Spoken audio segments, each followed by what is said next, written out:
Certified Penetration Testing Professional, Module 4, Social Engineering Penetration Testing Methodology. So what we're going to do here is talk about social engineering. Let's face it, it's one of the biggest threats to organizations all over the world, and it works by deception, trickery. So what we're going to do is we're going to walk through some of those types of scenarios. Now this lab and the next lab require registration on a website and those types of things. So we're going to walk through simulations of that. We're not going to actually log into the website and send email and do all that. We think most of you understand how social engineering works, so we're just going to walk through the process. And once you understand the process, then if you want, when you have your iLabs environment at home, you can do it and those types of things. So these are the types of things we're talking about. Well, the tool we like to use, and it's one of the most famous ones, by Trusted Sec and Dave Kennedy's group, and that tool is called CET, Social Engineering Toolkit.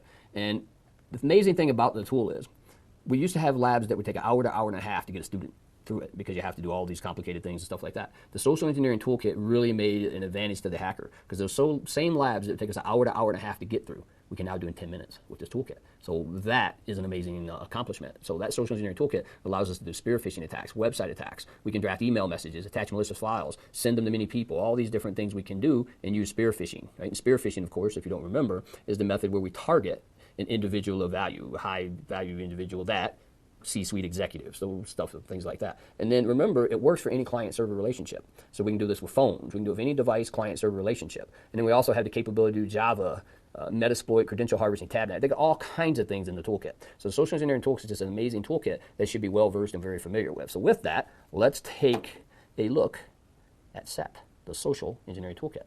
So we go into Parrot. I'm going to log in. And we're going to open our terminal window. And we're going to sudo se toolkit. It's going to tell you, hey, are you doing this for good and not evil? Of course we are. And then when you look here, there's the information, Trusted Sec, as we said, Dave Kennedy, RHEL-K, RHEL-1K. And when you get here, social engineering toolkits, penetration testing modules, update, all kinds of stuff you can do here. So the one we're normally going to do is social engineering toolkit. Right? So we're going to hit the first one. Okay, so we're in the social engineering attacks. We're at website attack vectors. And we're going to do credential harvester. And from here, we're going to do site cloner.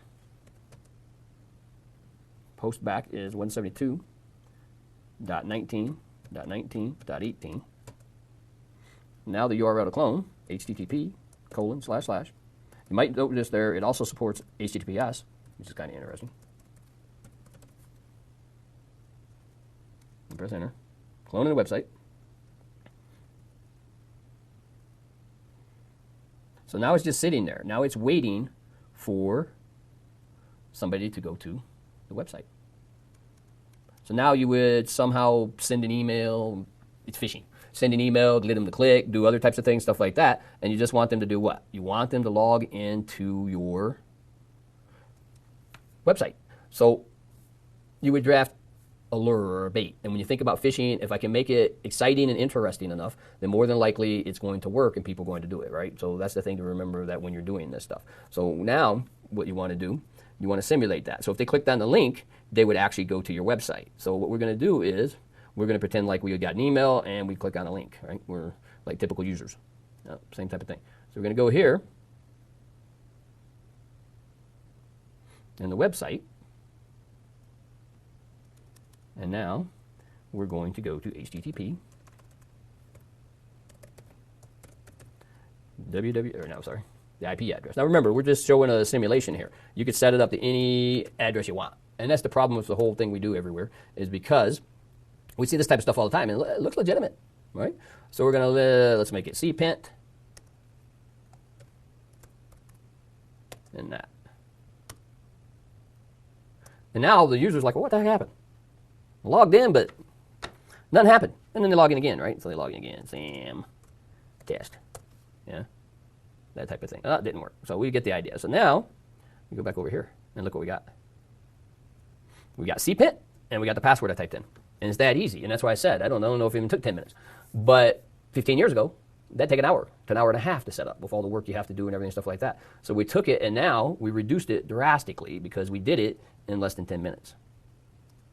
Right? Different types of things. So it doesn't matter what website we're on, right? So let's go to another actual machine so we can see that. So we'll go to the accounts department machine. Because remember the way the phishing email is going to work. it's going to go to everybody when you're doing your actual engagement. So what you do is you wait to see who clicks it. And as I tell everybody, everybody can be tricked, even IT people, right? So those are the types of things that happen. Then we log into it. And then got the Windows machine.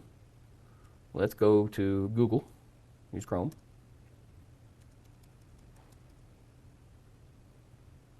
And now, remember, we just pretended like the user and accounts department decided to click on the link in the email too.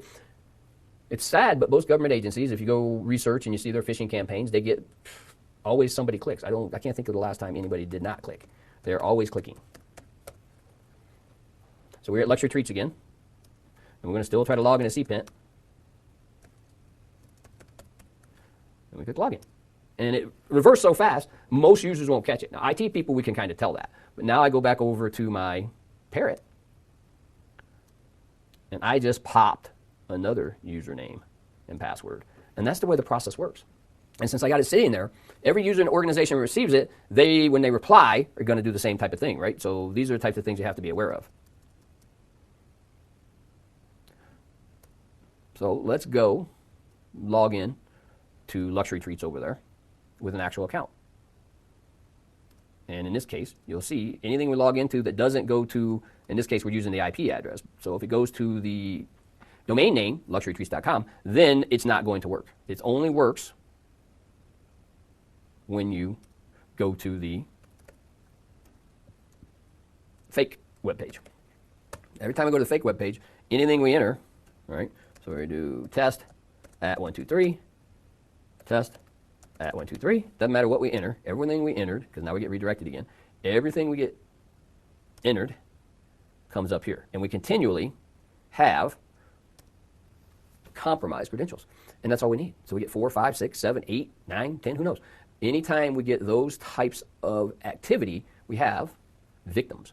And that's the whole goal here, right, is the victims. So you keep doing that over and over again, but the nice thing is, you're like, well, yeah, but if I'm not there when the screen scrolls, what am I going to do? Well, we have a solution for that for you. And that solution, minimize this, is inside of our file system. So we do a sudo su, we do a tor, and now we do a cd/root, cd.set, cd reports. And there you go. And you see all the stuff that's happened.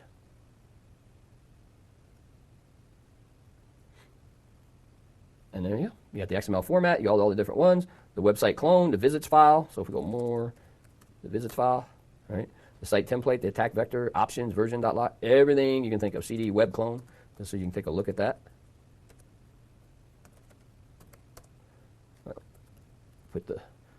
Type it in. Do an ls, and you got the information for the web clone. So as we said, do an .ls, and you've got all kinds of different things that you can do. And with that, we have accomplished what we set out to do in this lab, and we'll conclude the lab here.